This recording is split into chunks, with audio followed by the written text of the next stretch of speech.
Hey guys, thanks for tuning in to Comic Book Nostalgia. I'm CB Nostalgia, and we have our recap of Young Justice Targets #1. Hey guys, well, like we said, about a week ago, we got the release of Young Justice Targets #1. Hopefully you've had time to go and grab it and read it. It's really important that fans buy it, and that's part of the reason why I delayed the recap video. At this point, I think it's a pretty good time to dive in, so let's talk a little bit about the book, what happened, and where I think the story is going. Now, this book opens with some of the panels we've been seeing. Beast Boy is back in the game, and we see the team members gathering on a roof, ready to go on a mission for Queen Perdita. Now we do see some concern from Stargirl. This is actually his first mission back after we saw him really damaged in Season 4. Not only that, we also get Wonder Girl, Terra, Superboy, and Cyborg back in action. Although they have very little going on in this scene, it is kind of cool still to see them.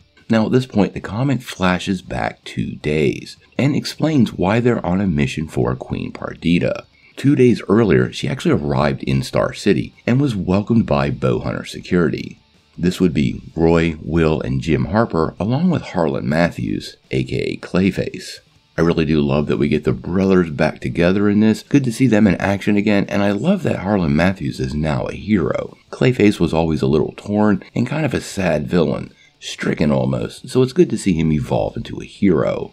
Now once we see Perdita join the Bowhunter security team, we switch over to Marcoburg Prison, and in this prison we find the one and only Count Vertigo, enjoying his meal with the peasants. Now this doesn't last too long, because almost instantly the walls are blasted in, and what is either robots, making me think of Professor Ivo, or men in armored suits storm the prison and rescue the Count, who flies off with one of his armored assailants. Now at this point, we rejoin Perdita with Bowhunter, and they're making pleasantries as they arrive at Star Labs with some of her old friends. This is going to be an economic conference, and when they arrive, they're joined by some familiar faces. Oliver Queen, aka Green Arrow, Dinah Lance, aka Black Canary, and Dr. Roquette, who happens to have the same handbag as Perdita, creating a cute little moment between the two women. Now, this laughter is shattered by an attack, and those same robots that broke out Count Vertigo from prison are attacking Star Labs, and the battle is on. Now, we do get to see Bowhunter security spring into action to defend their client, with each member taking on the green armored perpetrators.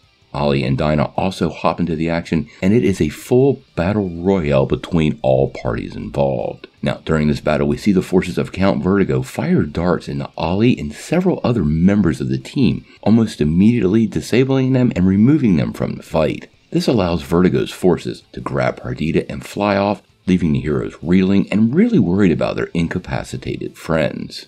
Now, this actually wrapped up the first chapter of the primary story, and honestly, it wasn't too long, but we did get an interesting secondary tale. This does tie to Perdita too, but it's about her father. We actually find out that before she was queen and just a princess, how her father was killed. This is a flashback for Roy Harper. Roy was assigned to protect him, but he failed. While patrolling the palace, Roy encounters Sportsmaster. Now, Sportsmaster is a formidable foe, and we need to remember Roy was a younger hero, and although we get a pretty good battle between the two, Roy gets taken down by the villain, only to awaken to Perdita's father, the king, being dead. Now, they are calling this Hot Mess Memory 1, and it does fill in a nice little blank in Young Justice history, and is clearly an important moment to the story.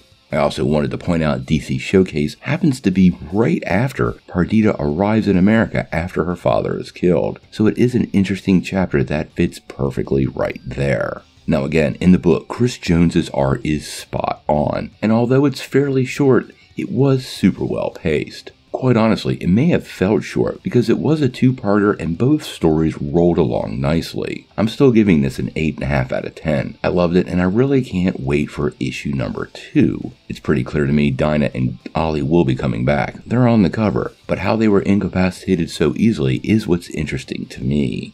Now, we've included 2 links below. One is for the issue available now. The second is the director's cut, which isn't available till July, but that's the version I read. If you're a subscriber on DC Universe Unlimited, it's available there. Quite honestly, I'm not sure what's missing from the standard version, but heck, since we're trying to support Young Justice, you may want to just purchase both. Hey, while you're at it, make sure you check out that Stay Whelmed gear down below, shirts, stickers, and mugs to help you and your team feel the Aster, crash the mode, and stay whelmed. Now, we're going to cover issue 2 as soon as it drops, and again do a separate recap to give you the chance to buy and enjoy the book before I hit you with a bunch of spoilers. We're going to cover this series pretty deeply, so remember, if you're a Young Justice fan, you're hard up finding a place for more Young Justice content than this channel, so make sure you hit that subscribe and like button. Also, continue to promote those hashtags for Season 5, Renew Young Justice Season 5, and Save Earth 16 are the hashtags we're all trying to get trending. But until then, what do you guys think? How did you like the first issue of Young Justice Targets? And do you think Count Vertigo's robots are something created by Professor Ivo? It would be a nice callback to earlier seasons. Tell me what you think in the comments below. If you like this video, make sure you hit like, click subscribe, and if you don't ring that bell, you're not getting any updates.